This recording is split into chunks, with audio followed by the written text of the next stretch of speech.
जय गुरुदेव। जय गुरुदेव नाम किसका, प्रभु का। ये नाम नहीं इंसान का, ये नाम है भगवान का। तो प्रेम से बोलो जय गुरुदेव। प्रेमियों, बहुत सुंदर सुंदर बातें आपने सुनी। समय भी काफ़ी हो गया है। मैं शॉर्ट में कुछ समझाना चाहता हूँ। मेरे सामने कुछ सवाल पैदा हुए हैं, उतना जवाब तो नहीं दे सकता, पर शॉर्ट में कुछ बताना चाहता हूँ। मानुष द्या मज मानुष द्या ही भीख मांगता प्रभु दिसला। आज सरकार चिल्ला रही है कि आबादी बढ़ गई, और भगवान बता रहे हैं कि मुझे इंसान दो। मानुष द्या मुझ मानुष द्या ही भीख मांगता प्रभु दिसला। महात्माओं ने पूछा, मानुष कसला हवा तुम्हाला, सांगा तरी में शोध करी। तब बोले प्रभु केविल वाणी। केविल वाणी यानी बहुत दीन स्वर में। तब बोले प्रभु केविल वाणी, कुटिल नको असला तसला। डुकरे बकरे बहुत मिळे, यांना घेऊन काय करू। यांना शहाणा करण्यासाठी माणूस मजला हवा भला। हृदयाचा जो सरळ असे, यावर सगळे प्रेम करी। तुकड्या दास म्हणे असेल कोणी द्या त्याला। दूसरे पंक्ति में कहा है, मंदिरात नाही दिसला सावळा मुरारी। तुळशी माळ घेऊन हाती, निरंजनी धूप बत्ती। महाद्वार ओलांडिले, पहावया नेत्र दीप्ती। आत गाभाऱ्यात घंटा वाजला, नाद सर्व अंगी भरला। नेत्र उघडनिया बघतो, भावनाच दिसले सगळे। देव देव म्हणती कोणा, भूक लागली या नयना। चौबाजूनी या बघतो, पाहता देव काही दिसेना। मनोने माघारी फिरलो, आत झोपडीत शिरलो। हसोनिया सांगे मजसे, रंजल्याची सेवा करे। सभी महात्माओं ने आपको यह संदेश दिया है कि जेका रंजले गांजले, त्यासी म्हणे जो आपुले। तोचे साधू ओळखावा, देव तेथे ते जाणावा। तो यह सारा हमारा जो कर रहे हम, यह सारा विफल है। कितने दिनों से हम पूजा पाठ व्रत के यज्ञ कर रहे हैं, कुछ नहीं मिला। मिला तो क्या मिला वो भी आपको समझा दूं। आज बच्चों के चारित्र फना हो रहे हैं, बच्चियों के चारित्र फना हो रहे हैं, बहनों के चारित्र फना हो रहे हैं, भाइयों के चारित्र फना हो रहे हैं। क्या समझते हो? चारित्र फना होना कोई साधारण बात है? कहा है चारित्र फना ही होगा तो देश कैसे जिएगा। तुम्हारे घर की बात नहीं, तुम्हारे गांव की बात नहीं, पूरे देश के ऊपर काले बादल मंडरा रहे हैं। चारों तरफ ना होगा तो देश कैसे जिएगा और स्थिति कैसे पैदा होती है। नहीं विश्वास किसी का किस पर, घर घर में होते हैं घुसखोर, बेडर को अदब नहीं किसका, मनमानी ही करेगा तो देश कैसे जिएगा। माँ का अदब नहीं, बुजुर्गों का अदब नहीं, महात्माओं का अदब नहीं, बच्चे बेअदब हो गए। अगली चौपाई में लिखा है, पानी ही जल जाए तब कैसे। अगर नीचे का पानी नीचे चला गया, ऊपर का पानी ऊपर चला गया तो क्या होगा। पानी ही जल जाए तब कैसे, पंडित ही गलत करे तब कैसे। पंडितों को समाज को धर्म का प्रबोधन करने का आदेश दिया था। आज वह पंडित अपने पेट के लिए गलतियां कर रहे हैं। पंडित ही गलत करे तब कैसे, राजा ही बख्श भरे तब कैसे। राजा प्रजा के रक्षक होते हैं, पिता माने जाते हैं, पर आज राजा ही भक्षक हो गए। टैक्स के ऊपर टैक्स लग रहे, राजा ही बख्श भरे तब कैसे। और आखिरी बात यह हो गई, साधु ही भोगी बनेगा तो देश कैसे जिएगा। प्रेमियों, कम समय में मैं कुछ बताना चाहता हूँ। यह विनाश लीला होने जा रही है, इतनी भयानक लीला कि रामायण महाभारत पीछे हो जाएगी, उससे भयानक लीला होगी। तो मैं एक संदेश आपको दे करके जा रहा हूँ। बहनें आई क्या? बहनें ध्यान से सुनो। जो शक्ति देवताओं के पास नहीं, वो कलयुग के तुम्हारे पास में है। मेरे शब्दों को अच्छी तरह समझना। अगर तुमने पतिव्रता धर्म की पालना कर ली, पति को परमेश्वर समझा, तन मन लगा करके उसकी सेवा की, उनके आदेश का पालन किया, भूल कर भी उनसे झगड़ा नहीं किया, तो मैं दावे के साथ बताता हूँ, मंदिर के देवता बाबा जय गुरुदेव जी महाराज और इस गांव के सभी सज्जन साक्ष्य है। अगर तुमने इसके 6 माह पालना कर ली और देखा इधर से तूफान आ रहा है, पत्रे उड़ रहे हैं, छप्पर उड़ रहे हैं, तो लेना अनुसया की तरह हाथ में जल और कहना कि हे बाबा जय गुरुदेव जी महाराज, मैं आपके आदेश का पालन कर रही हूँ। यह तूफान किनारे से निकल जाए। तूफान किनारे से नहीं निकल जाएगा तो बाबा जी को बाबा जी मत कहना। इसी के साथ साथ मैं मेरे भाइयों को भी संत गुरु महाराज का संदेश देता हूँ। किसी भी भाई को पत्नी को लक्ष्मी समझना चाहिए। पहले पत्नी को लक्ष्मी ही कहते थे। उनके घर गए तो पूछते थे कहाँ गए, तो कहते थे नदी पर गई, खेत में गई। उसको, किसी व्यक्ति को नहीं, ईश्वर को ये खेल करना था। बहुत कारी कहानी है, बताने में काफ़ी समय चला जाएगा। ये खेल करना था, उसने लक्ष्मी नाम को ख़त्म कर दिया। फिर आया कारभारनी नाम। कारभारनी नाम भी ठीक था, कम से कम घर का कारोबार देखने का ज्ञान होता था। अब वह भी ख़त्म हो गया। अब सुशिक्षित नाम आया है, जानते हो ना, मिसेस। अभी पत्नी को मिसेस कहते। अंग्रेजी शब्द है मिस यानी मिस्टेक और यस यानी हाँ। देवियों को गलती का पुतला बना दिया। और घर में पति बीमार है, बेटा बीमार है, भाई बीमार है, बेटी बीमार है, कुछ नहीं कर सकती। उसकी आवाज़ को वो सुनता ही नहीं, क्योंकि वह गलती का पुतला हो गई।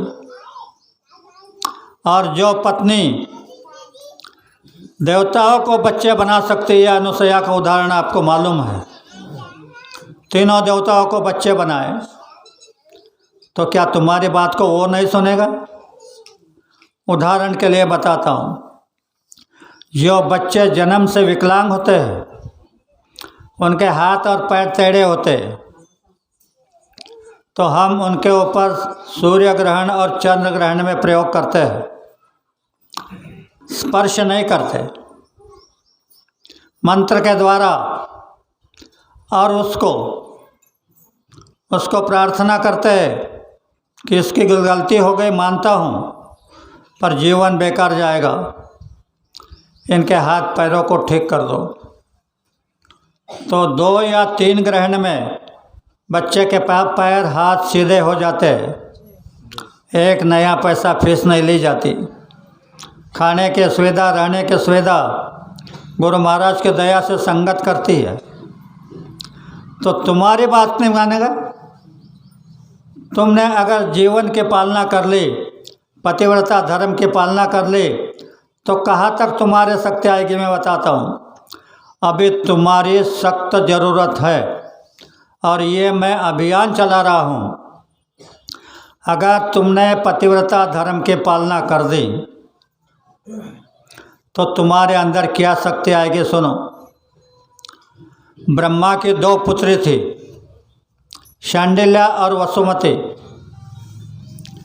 शांडिल्या कहने लगी मैं शादी नहीं करूँगी, कौन उनके कपड़े धोता, खाना बनाता, सेवा करता, मैं सीधा भगवान का भजन करूँगी। रात के 4 बजे उठकर नदी पर जाते थे, स्नान करके आते थे, 4 बजे से 9 बजे तक घंटी बजाते थे। उसकी बहन वसुमती ने शादी कर ली, उसको बच्चे कच्चे हो गए, कर रही अपनी पत्नी की सेवा, पति की सेवा। एक बार शॉर्ट सर्किट में आग लग गई, दोनों की कुटिया अगल बगल में थी। शांडिल्या की कुटी जल गई, वसुमती की बच गई। शांडिल्या क्रोधित हो गई, कहने लगे हे भगवान, यह कौन सा कानून है कि मैं दिन रात तेरी पूजा कर रही हूँ, मेरी कुटी जल गई, और ये अपने बच्चों के लिए झूठ भी बोलती है, धोखा भी देती है, बेईमानी भी करती है, इसकी कुटी बच गई। उस समय नारद का आना जाना था। नारद आए, शांडिल्या ने आव भगत से उसके पैर पखारे, बैठने को आसन दिया। अब उससे शयन नहीं हो रहा था, तो पूछा, बोले ऋषिवर मेरी एक बात का जवाब दो। मैं दिन रात भजन करती हूँ, मेरी ये बहन है, अपने बच्चों के लिए झूठ भी बोलती, धोखा भी देती, बेईमानी भी करती, मेरी कुटी जल गई, इसकी बच गई, इसका कारण क्या है?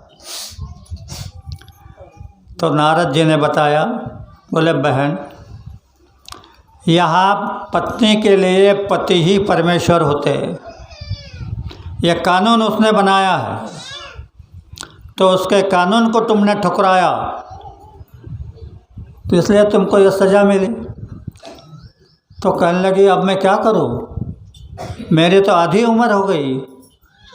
तो नारद जी ने कहा, तुम सवेरे नदी पर जाते हो, तो आते समय जो व्यक्ति तुम्हारे दृष्टि में आएगा उसको पति मान लेना। सवेरे शांडिल्या नदी पर गई, नहा करके वापस आ रहे थे। उस गांव में एक महारोगी था, रोग से उबक गया था, लुंडकता लुंडकता लुंडकता नदी में प्राण अर्पण करने जा रहा था। उधर से शांडिल्या आ गई, उसकी दृष्टि उस पर पड़ गई, कहने लगी आज से तुम मेरे पति हो, आज से तुम मेरे पति हो। उसने कहा तुमने मेरे को ठीक देखा? बोले बहुत अच्छी तरह देखा। उठाया कंधे पर, घर लेके आई, कपड़े सिलवाए, रोज़ अच्छा अच्छा खाना बना करके खिलाती थी, सेवा कर रही थी। एक दिन उसने कहा कि मुझे शहर देखना है। शैंडिल्य ने उठाया कंधे पर, ले गई शहर में, शहर घुमा करके लाया। एक चौराहे पे खड़ी हो गई, थोड़ी खड़ी रही, 1 घंटा 1.5 घंटा, चल पड़ी, आ गई घर। उसको उतारा, पानी का लोटा भर के दिया, पानी पी लो। कहने लगे मैं पानी नहीं पीऊँगा। बोले खाना खा लो। मैं खाना भी नहीं खाऊंगा। शैंडिल्य कहने लगी कि हे देवता, मुझसे क्या गलती हो गई जो तुम मुझ पर रुठ गए? तो कहने लगा गलती तुम्हारी नहीं, तुम जो चौराहे पर खड़ी थी तो सामने की माड़ी पर मेरी नज़र पड़ी, उस स्त्री पर मेरा मन जड़ गया। शैंडिल्य कहने लगी वो तो राजवेश्या का महल है, वहाँ एक तो पैसे, एक तो सुंदर शरीर की ज़रूरत है, और तुम्हारे पास तो कुछ भी नहीं।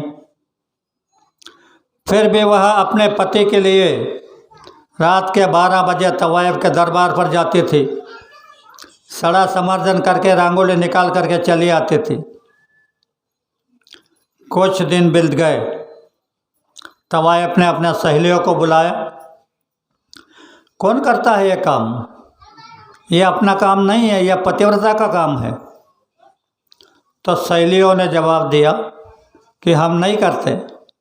फिर कौन करता है? तो तवायफ रात को जागते बैठी। शैंडिल्य आए, सड़ा समर्जन किया, रंगोली निकालने लगे। तवायफ ने आकर के बाहा पकड़ लिया, कहने लगी बहन तुम यह क्यों कर रही हो? उसने अपने पति की बात बता दी। अब पतिव्रता के शब्द थे, तवायफ के हृदय में भट गए। कहने लगी बहन मैं तो आखिर में वेश्या हूँ, तुम्हारे पति के लिए इतनी सेवा कर रही हो तो रात के 12 बजे ले आना। बड़ी खुश हुई, घर गई, उसको बताया, वो भी खुश हुआ। उस गांव में एक दीवार गिर करके एक आदमी मर गया था, तो कानून था खून के बदले फांसी। तो जिसको फांसी चढ़ाना था उसकी गर्दन पतली थी, फांसी नहीं लग रही थी। सिपाहियों ने कहा सरकार इसको फांसी नहीं लग रही। बोले जाओ मोटा आदमी ले आओ और उसको फांसी में चढ़ा दो। गांव के बाहर गए, एक साधु खा पी करके तगड़ा बना था, उसको लेके गए। उस समय दरवाजे में फांसी दी जाती थी, साधु को दरवाजे में फांसी दे दी। उसने अपने प्राण ब्रह्मांडों में चढ़ा लिए और ऐसा लटकता रहा। शैंडिल्य अपने पति को खंडे पर लेकर बहुत खुशी से जा रही थी। दरवाजे से जाने लगी तो उसके पति का धक्का उस साधु को लग गया। वो तिलमिला उठा, कहा कि जिसका मुझे धक्का लगा है वो सूरज निकलते ही मर जाएगा। शैंडिल्य ने उसे नीचे उतार दिया। मुड़ करके देखा, बोलो क्या कहा? तो बोले मुझे जिसका धक्का लगा है सूरज निकलते ही मर जाएगा। शैंडिल्य में पतिव्रता की शक्ति आ गई थी। शैंडिल्य ने धरती से कहा कि हे धरती माँ तुम अपनी गति को रोक देना। तुम गति को रोक देगी तो सूरज निकलेगा नहीं, और सूरज निकलेगा नहीं तो मेरा पति मरेगा नहीं। पतिव्रता के वचन थे। धरती ने अपने गति को रोक दिया, चारों तरफ अंधकार हो गया। देवता नीचे उतर के आए, शैंडिल्य को कहने लगे बहन तुम्हारे पति को 1.25 पहर मरने दो, हम इसको सुंदर शरीर से धनवान बना करके खड़ा कर देंगे। शांडिल्य ने कहा, सवा प्रहर नहीं, एक पल भी बर्दाश्त नहीं करूंगी वैधव्य। शांडिल्य वैधव्य बर्दाश्त करने को तैयार नहीं, ऋषि का श्राप पीछे जाने को तैयार नहीं। देवता संकट में आ गए। तो बहनों ध्यान से सुनो, ये जो 5 दिन तुमको दिए हैं ये शांडिल्य का वैधव्य है। इसलिए आपको भी आदेश है 5 दिन के लिए कोई भी बहन खाना बना करके अपने परिवार को मत खिलाना। उस समय गंदा खून बाहर आता है, तरह तरह बीमारियों के कीड़े होते हैं। तुम अगर उस समय खाना बना करके खिलाओगी तो एमडी डॉक्टर तुम्हारे दरवाजे बिठा करके रखो, वो तुम्हारी रक्षा नहीं कर पाएगा। बात पूरी तरह तुम्हारे समझ में आ गई होगी कि अगर पतिव्रता धर्म की पालना कर दी तो ये जो तत्व से परिवर्तन होने जा रहा है, अभी अवतारी शक्ति से परिवर्तन नहीं होने जा रहा है। अभी